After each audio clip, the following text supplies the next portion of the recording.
Well, here we are. The 6 volt to 12 volt conversion is completed. I'll give you a bit of a rundown as to what I've done. All the electronics and the new battery arrangement is all enclosed in the existing battery box stroke toolbox, and it just fits.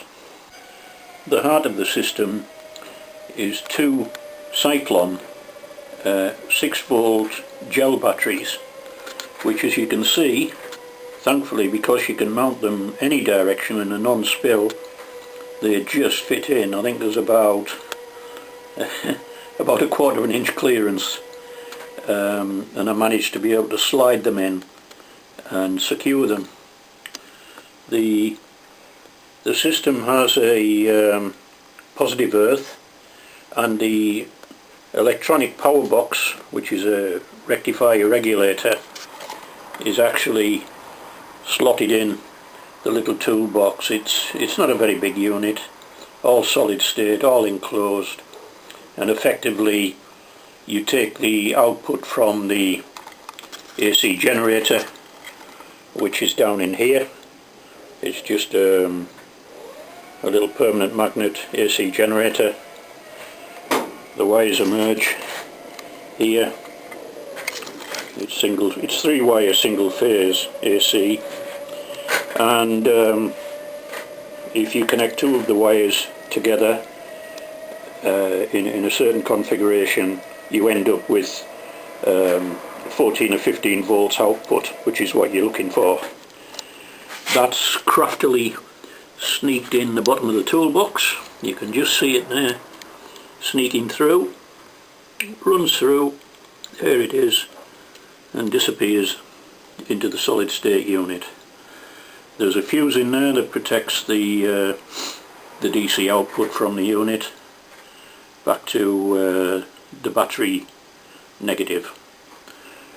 So it's a negative live system, this, like a lot of some of the old Brit bike stuff. Doesn't look very much to actually achieve getting everything in there and understanding what to cut out of the old wiring loom and what to connect in, if you get what I mean, is the trick of this side. You see the ignition switch, this little waggler. The original systems had an emergency start position, which basically channeled all the AC from the alternator direct to the ignition coil, and with a bit of luck it used to produce enough juice to start you up. Once your engine was running, you could switch it over to normal ignition, and hopefully by that time the AC generator was pumping into your battery a little bit of charge to allow you to proceed. They're a bit hitty-missy, but because I've changed this over, that facility is now cut out. This is an earlier Cub, and as you can see, it has a distributor, which many moons ago I had to mend that as well. The actual distributor body, which is here, came loose from the spigot that's pressed into it, and if you look very carefully you'll be able to see a screw there. There's a series of them, I think 3 round the body, where I had to drill and tap the body and lock it all up, and it's been like that for a number of years now, and been well worth doing, really. But there's the other electrical control as part of the system. You've got a 3-position lighting switch there, which is off, pilot and main beam.